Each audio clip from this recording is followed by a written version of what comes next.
ভাই ও বোনেরা, আসসালামু আলাইকুম। ন্যাশনাল কংগ্রেস বাংলাদেশ এনসিবির পক্ষ থেকে আপনাদের সকলকে শুভেচ্ছা ও অভিনন্দন।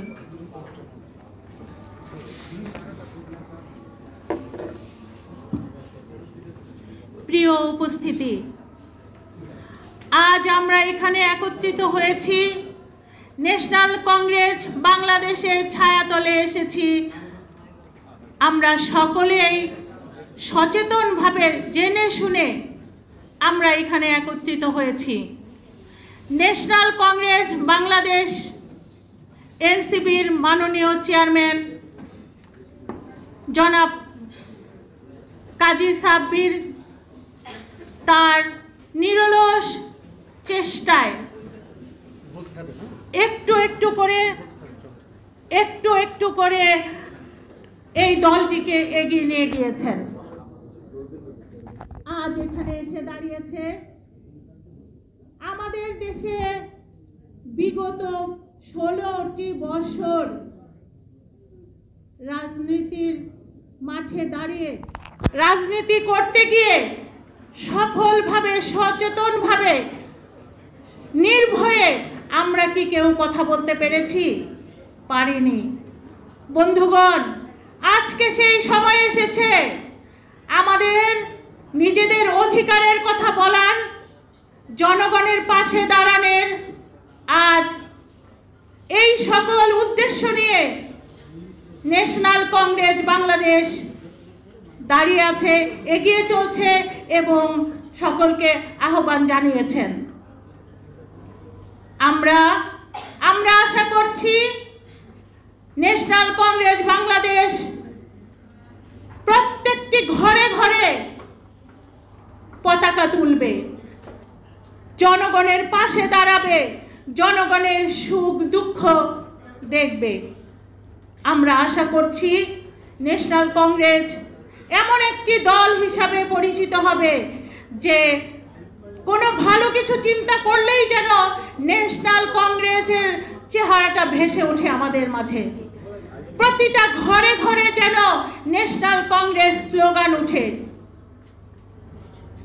আমরা সকলে এই আশা করছি। সম্মানিত চেয়ারম্যান ন্যাশনাল কংগ্রেসের আমাদের প্রিয় ভাই কাজী সাব্বির তার অক্লান্ত পরিশ্রম দিয়ে এখানে এসেছেন। এই দলটিকে একটু করে অনেক দূর নিয়ে এসেছেন। আজকে আমাদের কবি সমাজ আমাদের সাথে এসেছেন। আমাদের কবি সমাজের কবিদের, লেখকদের কথা কে বলেছে বলেন? আমরা কোন রাজনৈতিক দল এর আগে কি এইভাবে বলেছে?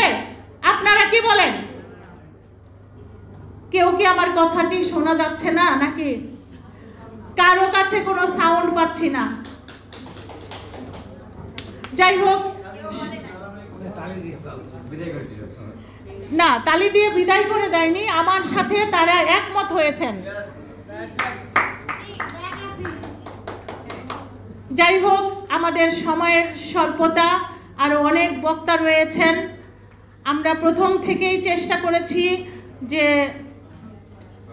অল্প শর্ট টাইমে বক্তব্য রাখতে, কারণ আমাদের এখানে অন্যান্য রাজনৈতিক দলগুলোতে শুধু বক্তব্য রাখি, কিন্তু আমাদের এখানে কিন্তু তা না।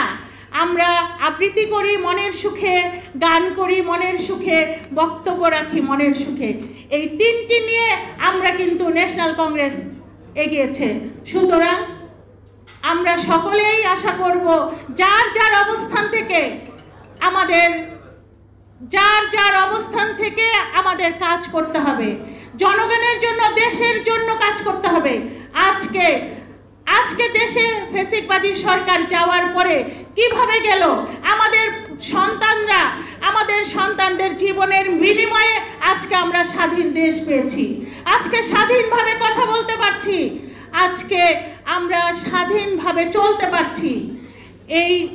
এই সময়ে আমরা যদি একে অপরের সাথে না আসি, একে অপরের জন্য না ভাবি, একে অপরের সুখ দুঃখের কথা না বলি, না ভাবি, তাহলে আর কখন বলবো?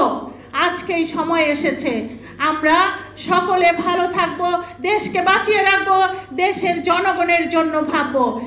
আমি আশা করছি ন্যাশনাল কংগ্রেস বাংলাদেশ সেই জনগণের কথা ভাববে। সময়ের স্বল্পতার জন্য আজ আমি বক্তব্য দীর্ঘায়িত করব না, আবার দেখা হলে আবার কথা বলবো। আল্লাহ হাফেজ। সকলকে আবারও শুভেচ্ছা অভিনন্দন জানিয়ে আমি আমার সংক্ষিপ্ত বক্তব্য শেষ করছি।